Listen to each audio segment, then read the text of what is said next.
A 13-year-old black boy, often lost in thought during class, is suddenly called out by his teacher. He's forced to stand and face a math equation far beyond his grade level. His classmates, some laughing, others doubtful, watch him with skepticism. But what they don't know is that the boy standing at the board is a hidden math prodigy. The midday sun cast warm streaks of light across the linoleum floors of Riverside Middle School. It was early autumn in Atlanta, Georgia, and the classrooms hummed with the low murmur of students chatting and chairs scraping against the floor. Room 3002 was no exception. The buzz of adolescent energy filled the space as students filed in for their 8th grade math class.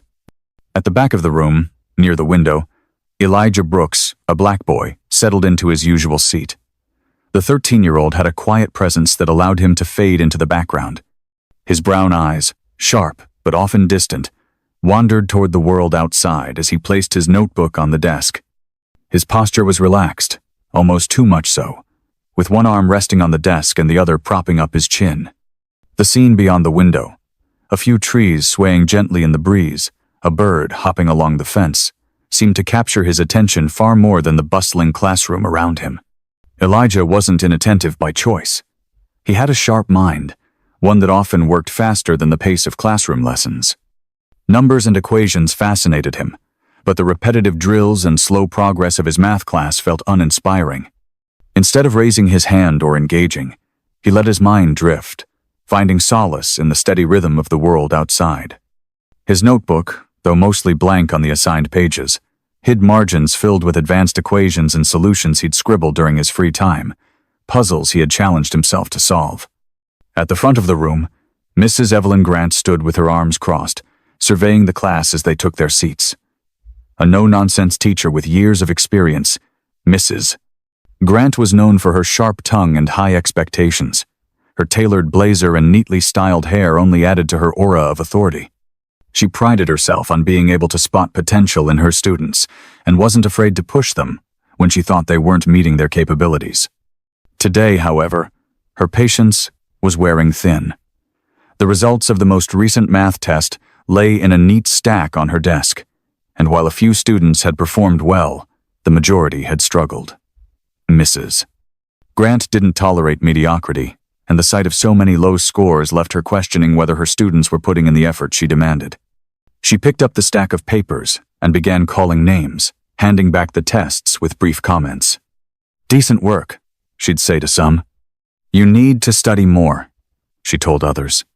When she reached Elijah's desk, she hesitated for a moment. His test sat at the top of the stack, marked with a large red 100% circled at the top. It wasn't the first time Elijah had aced a test, but his apparent lack of interest in class frustrated her. Handing him the paper, she made no comment, her lips pressing into a thin line as she walked back to the front of the room. "All right, listen up." Mrs. Grant's voice cut through the chatter, silencing the room. She placed the stack of tests on her desk and leaned against it, her sharp gaze scanning the rows of students.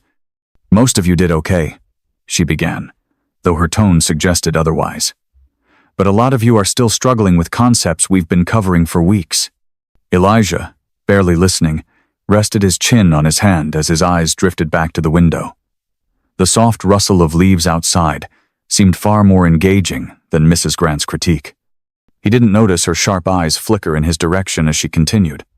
"This is basic algebra," Mrs. Grant said, her voice rising slightly. "You'll need to understand this if you want to succeed in high school, college, or anywhere else in life." She paused, her gaze lingering on Elijah's distant expression. A flicker of irritation crossed her face. "Elijah Brooks," she snapped, her voice cutting through the silence. Elijah jolted upright, his hand slipping from his chin as his classmates turned to look at him. His heart raced, and heat rushed to his cheeks. "Yes, ma'am," he mumbled, his voice barely audible. Mrs. Grant narrowed her eyes.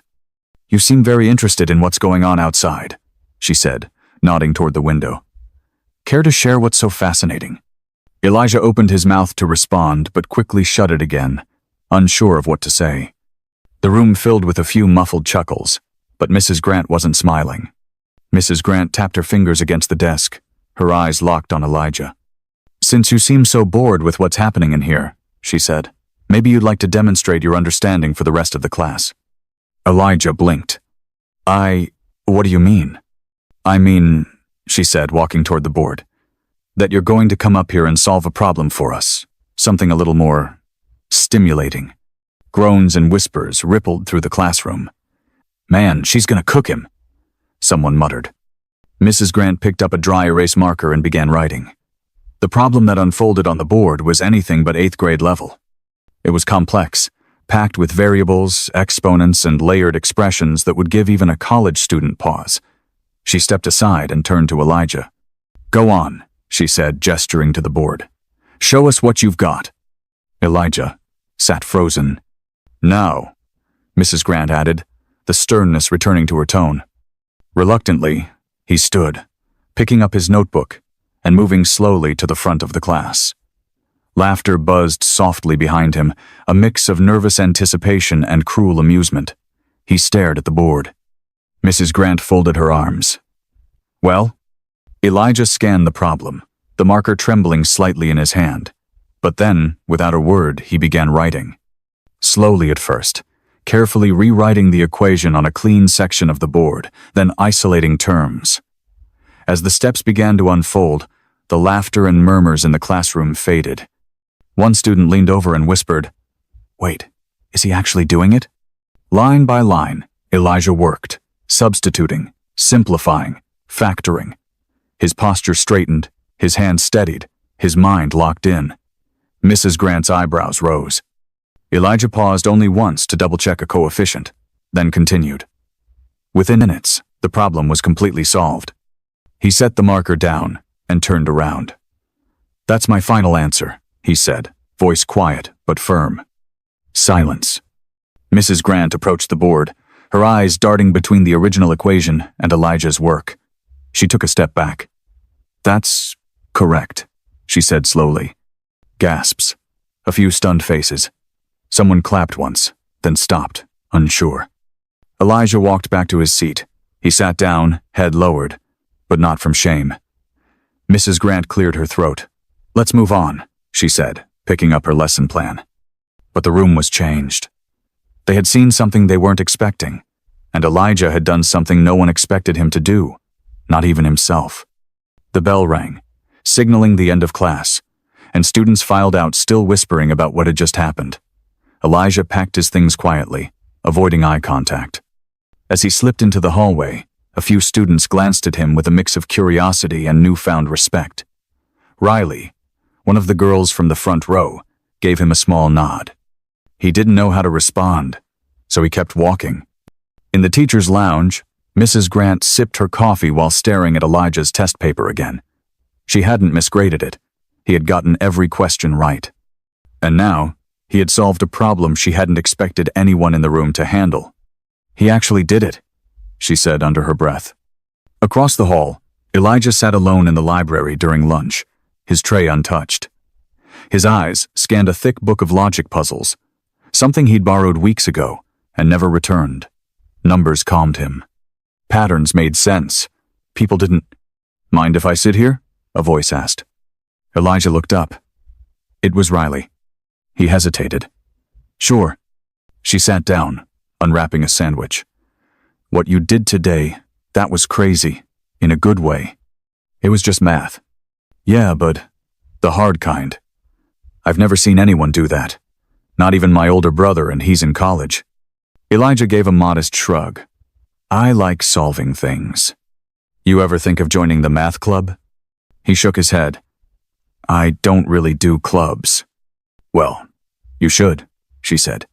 "They're entering a regional competition soon. You'd crush it." "I don't know." She smiled. "Just think about it." Back in the classroom, Mrs. Grant sat at her computer, pulling up Elijah's student file. It was thin, transferred from another district. No extracurriculars, no awards listed. But there was a note from his previous teacher. "Highly advanced in mathematics, independent learner, may benefit from accelerated placement." Mrs. Grant leaned back in her chair. "What else are you hiding, Elijah Brooks?" Later that evening, Elijah sat at the dining table with his grandmother. She passed him a bowl of rice while watching him out of the corner of her eye. You're quiet tonight. I'm always quiet. She smiled. More than usual. Something happened at school. Good or bad. I solved something. In front of everyone. She paused. And? They were shocked. She nodded slowly. Sometimes people don't expect much. And when you show them they're wrong, they won't know how to react. Elijah poked at his food. It felt weird, but good. His grandmother leaned over and gently squeezed his hand. Keep doing what you're good at, even if they don't get it yet. He nodded. A small, quiet nod. Upstairs in his room, Elijah opened his notebook and wrote down the equation from earlier, then rewrote his steps, refining them. It wasn't about proving anything to anyone else anymore. He just wanted to understand it better. For himself. The next day, the atmosphere in class felt different. Whispers started as soon as Elijah walked in. Some kids looked at him like he was some kind of science experiment. Others avoided eye contact, unsure of what to make of him now. He sat in his usual seat near the window, trying to ignore it all. Mrs. Grant cleared her throat and stood at the front of the room. Before we begin today's lesson, I want to acknowledge something, she said. The class grew quiet. Yesterday, Elijah solved an advanced equation on the board. That wasn't easy, and he handled it with a level of maturity and skill that deserves respect. A few kids glanced around. A couple nodded. Most stayed silent. That said, she continued, we're moving into new material today. Everyone's expected to engage and participate. She handed out worksheets and began her lecture, but the air was still thick with the weight of yesterday's surprise.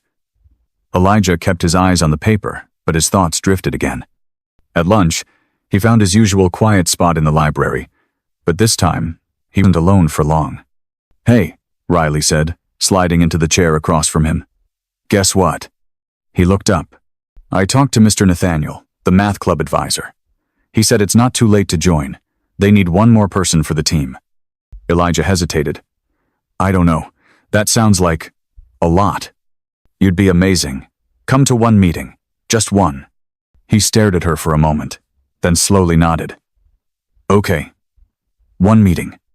After school, Elijah followed Riley to room 104. Inside, a small group of students were gathered around a whiteboard, working through problems. Mr. Nathaniel looked up as they entered. You must be Elijah, he said with a warm smile. Riley's told us about you. We're glad you're here. Elijah nodded quietly, taking a seat in the back. The problems on the board were complex but exciting. Not the usual repetitive drills. These were real challenges, the kind that made his brain light up. After watching for a while, he raised his hand. Actually, he said softly, I think there's a simpler way to solve that. The room paused. Show us, Mr. Nathaniel encouraged. Elijah stood and walked to the board. He began to write, slowly at first, but with growing confidence. The other students leaned in. His explanation was clear, elegant, even brilliant. When he finished, one of the seniors clapped. Dude, that was insane. Riley grinned. Told you. After the meeting, Mr. Nathaniel pulled Elijah aside. You have a gift, he said. If you're interested, I can recommend you for a statewide math enrichment program. It's competitive, but I think you'd be a strong candidate. Elijah blinked. Me? Yes, you. That night at home, Elijah sat at his desk, the application form open in front of him. He hadn't even imagined something like this a week ago, but now, maybe. He glanced over at the window. The world outside hadn't changed, but something inside him had. Over the next 2 weeks, Elijah began attending math club regularly. At first, he kept to himself, only speaking when necessary. But as the problems became more challenging, he found himself drawn in. His ideas were sharp, his methods unique. Even the seniors started looking to him for help. He didn't boast. He didn't need to. His work spoke for itself. Riley sat next to him during most meetings, nudging him whenever he hesitated to speak. You should present that, she whispered after one session. I don't know, he said. It's good. You're good. Let them see it. Word of his talent began spreading beyond the club. One afternoon, the principal called him to the office. When Elijah arrived, Mrs. Grant was already there. "Have a seat, Elijah," the principal said. He sat, nervous. "Mrs. Grant tells me you've been doing excellent work, not just in class, but in the math club as well." Elijah looked down. "We'd like to recommend you for the district math competition," the principal continued. "It's coming up in 3 weeks. Would you be willing to represent the school?" Elijah hesitated. "I've never done anything like that before." Mrs. Grant spoke up. "You're ready?" Elijah glanced between them, then gave a small nod. "Okay, I'll try." Training for the competition meant staying after school with Mr. Nathaniel and the team, solving timed problems, learning shortcuts, building confidence. Elijah grew stronger with each session. He started walking with his shoulders back, speaking up more. He even cracked a few jokes. The morning of the competition arrived cold and bright. Buses pulled up to the large auditorium where students from across the district gathered. Elijah wore his school's blue hoodie, his name embroidered in white. Riley gave him a high five before they entered. "You've got this." Inside, the tension was real. Teams were called up one by one. When it was Elijah's turn to solve a problem on the board, he stepped forward with steady steps. The auditorium was silent. A timer ticked on a large screen. He read the question. A matrix transformation problem with a twist. He took a breath and began to work. Every number fell into place. Every step made sense. When he turned around to give his answer, the judges looked stunned. "That's correct," one of them said. By the end of the day, the results were in. Elijah's team had placed second overall. Individually, he had earned the highest score of any participant. Cheers erupted from his school's section. Mrs. Grant, watching from the back, actually smiled. The following Monday, something changed at school. Students who once ignored Elijah now nodded as they passed.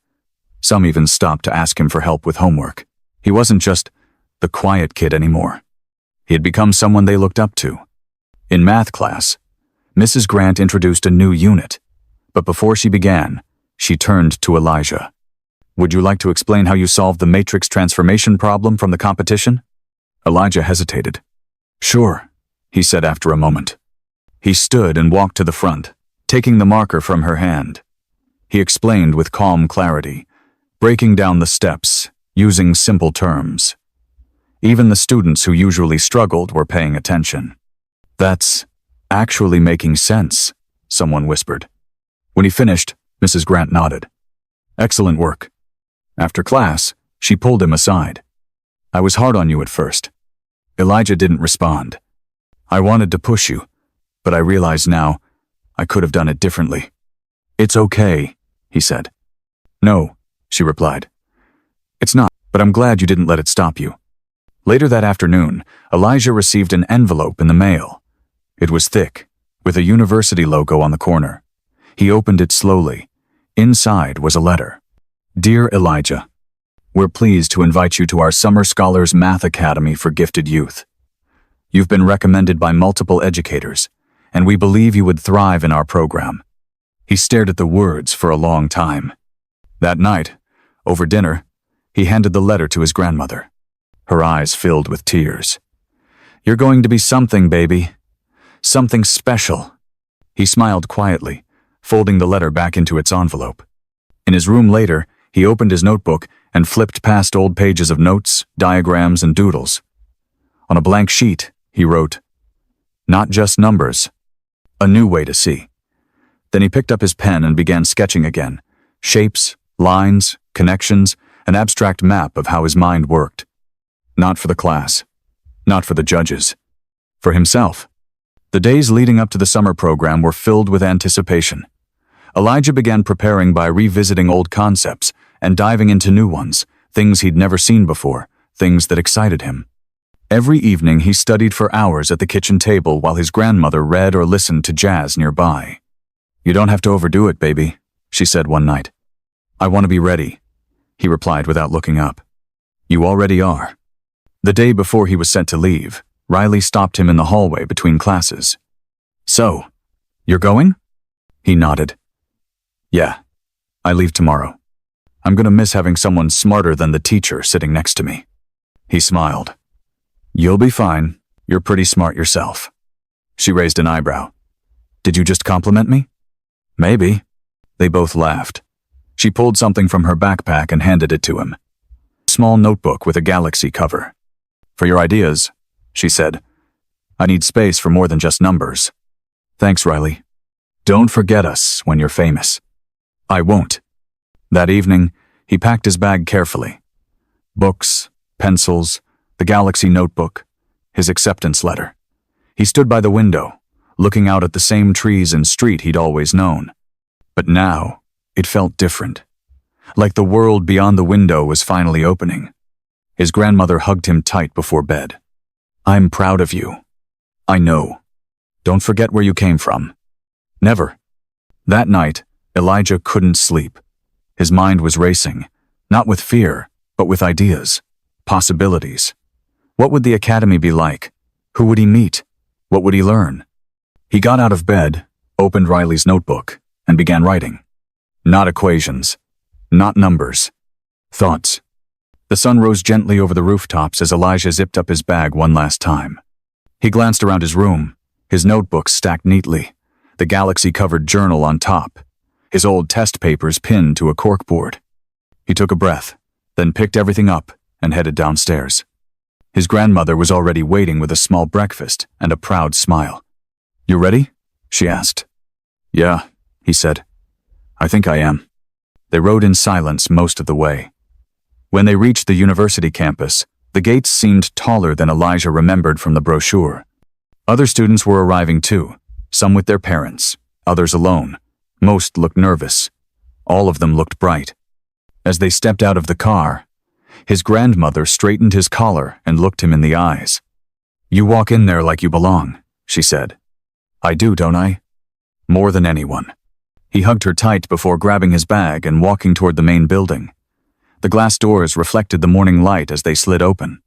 Inside, the lobby was alive with possibility, young minds, fresh ideas, and the quiet confidence of people ready to learn. A counselor handed him a welcome packet and badge.